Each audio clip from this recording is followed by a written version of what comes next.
Apakah benar miskin ekonomi, atau miskin sosial, atau miskin pengetahuan, atau miskin komunikasi, atau miskin kehidupan bermasyarakatnya dan sebagainya? Itu hanyalah dampak, efek, akibat dari miskinnya jiwa.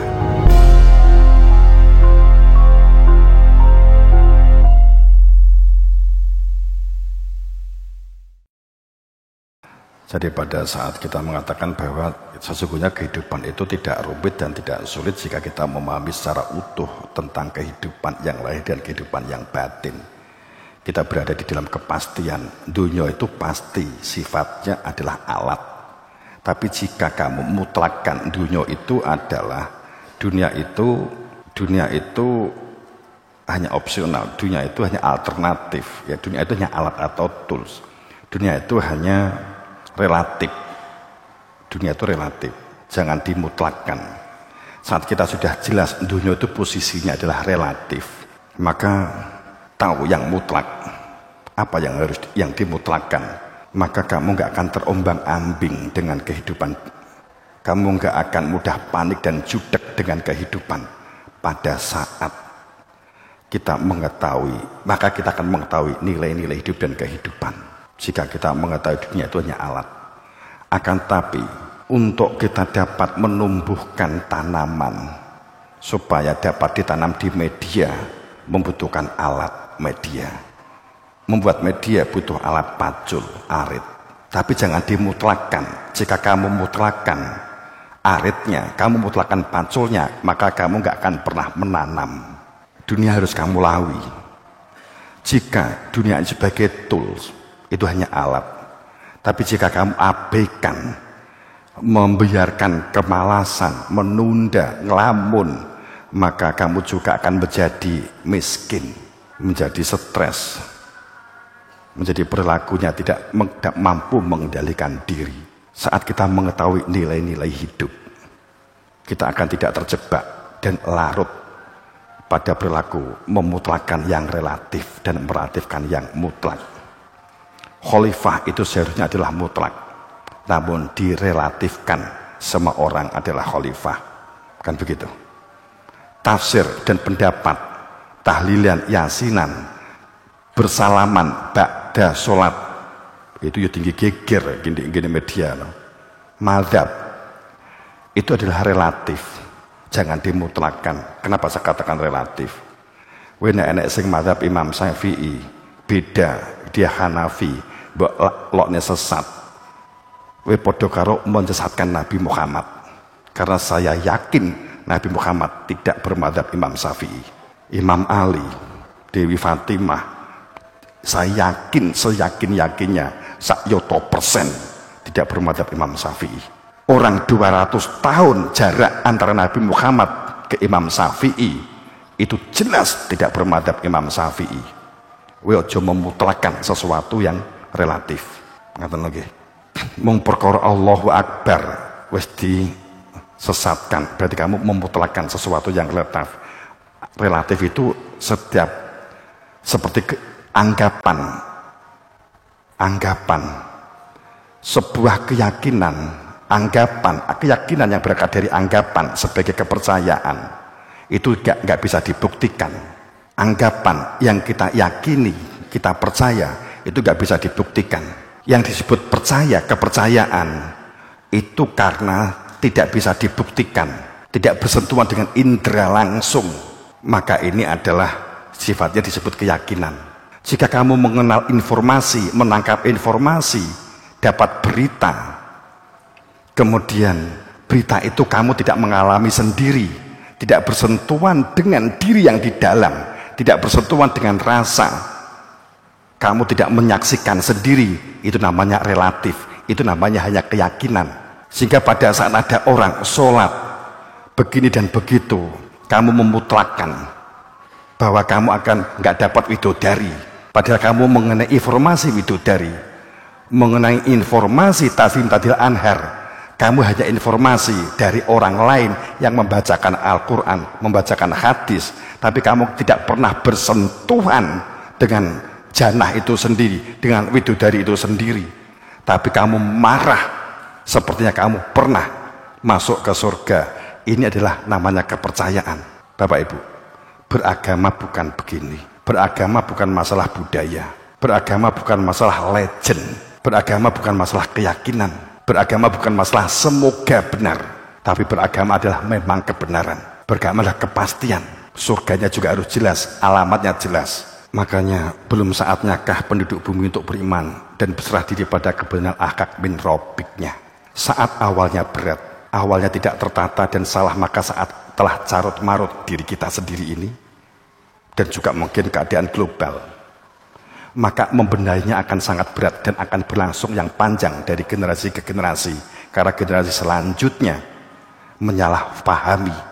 Wong yang menjaga benar saja bisa salah, apalagi saat kita salah, generasi ke generasi akan terjadi bias. Alam yakni ladina amanu atasya'a qulubum lidzikrillah wa ma nazala minal haq wa la yakunu kalladina utul kitab min qabl fatala alaihim al amatu faqasat qulubuhum wa kathrum min fasiqun minhum fasiqun. Belumkah datang waktunya bagi orang-orang penduduk bumi ini untuk beriman, sehingga beriman senyatanya dalam ikatan saya bersaksi, sehingga berada di dalam wa'dallah, di dalam ikatan Allah, dan Allah tidak akan menyalahi janjinya jika seseorang itu telah mengikatkan dalam persaksian, menyaksikan keberadaan dia.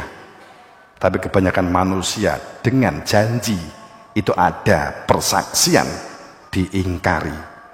Dan kedua, belum saatnyakah orang-orang yang telah beriman supaya di semua aktivitas berdunianya ini untuk munjir, memusat pada zikir dan kepada apa yang diturunkan dari Al-Haq min Rabbik, melakukan budidaya dan pemberdayaan, petunjuk dari wenang dan sah tentang amal ibadah.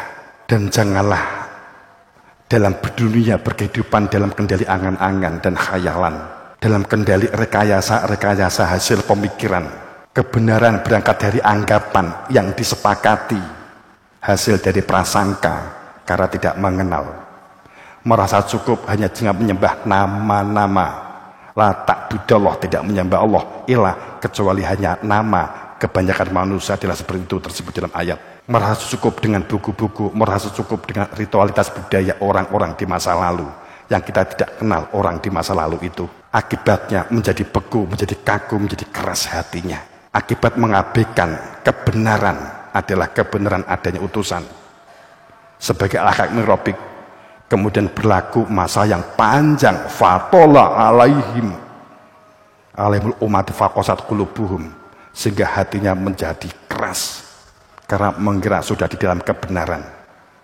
Dan kebanyakan di antara manusia, di antara mereka adalah orang-orang yang fasik, merasa berada di dalam kebenaran Al-Haqnya, padahal sama sekali tidak mengenal Al-Ghaibnya. Wa ma'asrarna min qabl min rasul ila nuhi ilaih, dan kami tidak mengutus rasul pun dari setiap rasul sebelum kamu, melainkan pasti kami inisiasikan.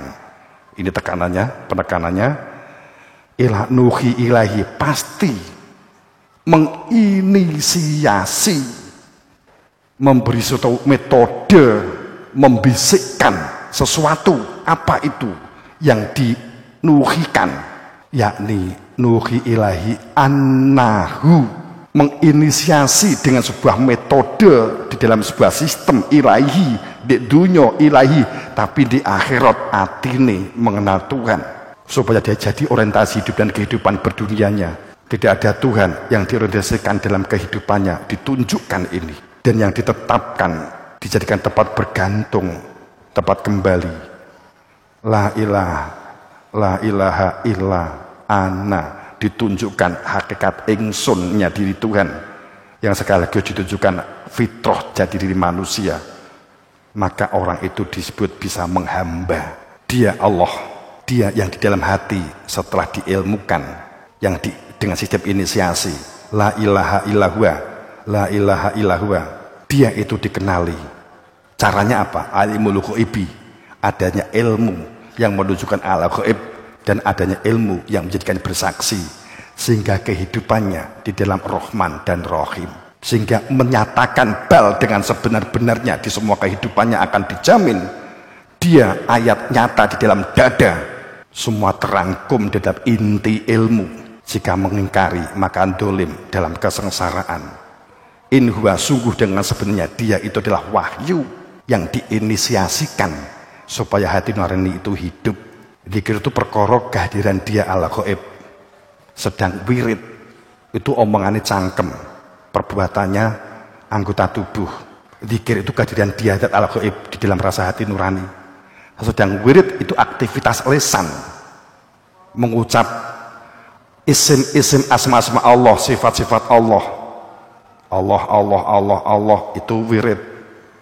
Kegiatan raga karena sebagai hambanya, maka jangan katakan kamu berzikir kalau faktanya tidak mengenalinya, sebab zikir hanya jika mengenali. Beragama dalam maksud risalah al-haq min rabbik bukan berlaku melanggengkan dan melestarikan kebiasaan dan kebudayaan.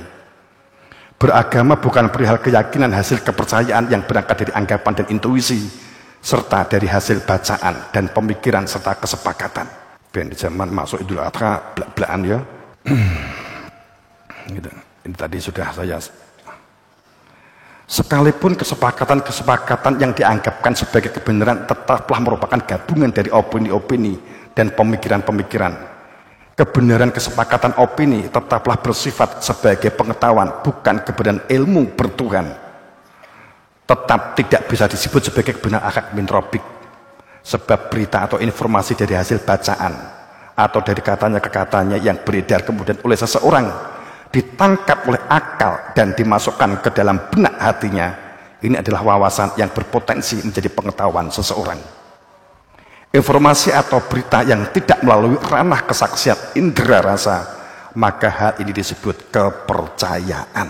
Baik, udah pengen jelas, mbak ulang di YouTube. Sekali lagi, beragama bukan masalah wawasan. Ini kul hal min syurakaikum mahyati ilal haq. Ini tadi sudah ayat ya. Jadi kalau kita berbicara bahwa di dalam surat Yunus 35, katakanlah apakah kesempatan dan tafsiran yang kalian buat dari bacaan dari hasil pemikiran di antara kamu sendiri dan pemikiran dari orang-orang sebelum kamu, ada seseorang yang menunjuki dan membimbing menuju al-haq sebagai yang berhak sah dan wenang. Coba kamu cermati. Ini kan ayat loh ini ya. Ini ayat. Kulilah yahdi lil haq. Katakanlah Allah pemilik, pemegang, penunjuk untuk kebenaran al-haq. Maka apakah orang-orang yang menunjuki dan membimbing menuju kebenaran al-haq itu lebih berat diikuti, ataukah orang yang tidak dapat memberi petunjuk kecuali bila diberi petunjuk? Mengapa kamu berbuat demikian? Bagaimana kamu mengambil keputusan? Kan gitu. Miris kan? Belum saatnya orang-orang beriman untuk melakukan aksi subhanaka. Jamaah rahimakumullah. Ini akhir-akhir ini. Apakah kamu mengira bahwa kamu akan masuk surga, kehidupan yang harmonis, terwujudnya komunitas yang harmonis, berkemajuan, tentram dan bahagia, ojo mikir sok, hasibetum pakai surga neraka sing sok, nek wis mati, itu konsekuensi saat ini. Nek saiki itu rusak, ya sok ya rusak, panggah kan begitu toh. Apakah kamu mengira bahwa kamu akan masuk surga, kehidupan yang harmonis, menyatakan berkemajuan, tentram, bahagia, adem dan merasakan merdeka sejati, dan terwujudnya baldatun thayyibatun warabun ghafur, padahal belum nyata bagi Allah orang-orang yang berjihad memerangi nafsunya sendiri di antaramu, dan belum nyata orang-orang yang sabar. Dan sungguh akan kami berikan cobaan kepada kamu dengan sedikit ketakutan, sedikit kelaparan, kekurangan harta jiwa dan buah-buahan, dan berikan gembira pada orang-orang yang sabar. Kenapa dikatakan sedikit? Mergo mung dunya itu alat. Ora sithik aku kena coba gede banget ya gitu. Ayat di sini ada kalimat al-khawfi wal ju'i, dibuka dengan kalimat bisyai'i minal khawf, sedikit. Ini posisinya adalah dunia itu hanya alat, ojo mbok gedek-gedek nih gitu. Kowe utang sehingga kemudian kegubel utang karo bank, kemudian karo bank dilelang, kowe nek iso nyaur kowe pindah, umpamanya begitu. Itu kan besar bagi kamu. Nek kamu anggap alah mung donya jikuk-jikuken lah enteng. Lah terus omahmu ngendi? Omah kula pundi? Alah omahe atap langit ya ora apa-apa. Gelandangan no, walah mandak donya wae. Dilakoni wae normal kan itu. Ya gak ngono sih. Artinya apa? Ya engkau aku tak melu konco, melu jamaah yang lain lah ngiyup ini. Itu kan gak. Nek faktane nek wis ngene iki mumet.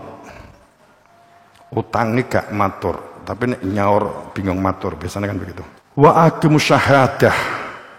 Tegakkan kesaksian di semua aktivitas itu karena Allah lillah. Demikianlah pengajaran penghidup hati nurani. Mauidhah itu penghidup hati nurani. Ungkapan kata dan uraian menghidupkan hati nurani bagi orang-orang yang beriman dan orang-orang yang berani menghadapi fakta wal yaumil akhir. Barang siapa bertakwa kepada Allah, ini teknis ya, nanti saya akan jabarkan teknisnya. Wa mayataki lahu yaj'al lahu makhrojan. Bapak, Ibu, ini Master. Tawakal itu dari kata wikalah. Artinya apa? Enggak mungkin kowe iki nek gak sejaman karo Kanjeng Nabi iso tawakal. Kowe mustahil bolak-balik ayo tawakal kepada Allah nek kowe gak sejaman karo Nabi Muhammad gitu loh. Karena tawakal itu maknanya dari kata wikalah. Wikalah itu apa? Orang yang beraktivitasnya itu karena perintah. Karena punya guru. Guru sapa? Nabi Muhammad. Tatap muka. Nek kowe wong maca saka tulisan gak iso disebut tawakal. Tawakal. Makanya kan kita ulang. Makanya gak mungkin kalau Nabi Muhammad dan Allah membiarkan liar manusia itu enggak dalam fadl dan rahmatnya. Wa mayatakilah, siapa yang bertakwa kepada Allah itu akan baginya jalan keluar. Takwa itu sungguh-sungguh karena cinta kepada Allah gitu ya. Sebenarnya penjelasannya di sini. Wa yarzuqu min haitsu la yahtasib. Wa man yaqulu qula 'alallah fa huwa hasbuh. Jadi tawakal itu dari kata wikalah. Siapa yang bertawakal kepada Allah, tawakal dari kata wikalah, bersandar. Kowe kena omo, parimu kena omo diparani tikus okeh. Dan itu bisa jadi adalah tikus enek sing momong, tikus gaib atau tikus bagi petani ini sering mengalami, sering akhir-akhir apalagi begitu. Nek dipateni malah justru sesuk entek. Bacakan begitu. Disupatani malah justru tikus wakeh. Ada yang fisik. Tapi ternyata ternyata itu adalah tikus ngon-ngonan, ada unsur gaibnya, gak pakai al ya, unsur gaibnya, unsur gak kelihatan, dia ada yang ngomong. Makanya kowe nek nanam nandur, yo sadar kowe yo enek sing ngomong begitu kan. Kowe duwe guru. Mengadakan kegiatan-kegiatan yang mewujudkan bangunan kebersamaan dan kekeluargaan serta berkepedulian dan produktif walaupun nyatanya saat tingkat mampu di dewi-dewi gitu. Itu asar sujud aja mbok maknai simbolik bathukmu mbok gedhug-gedhug nih.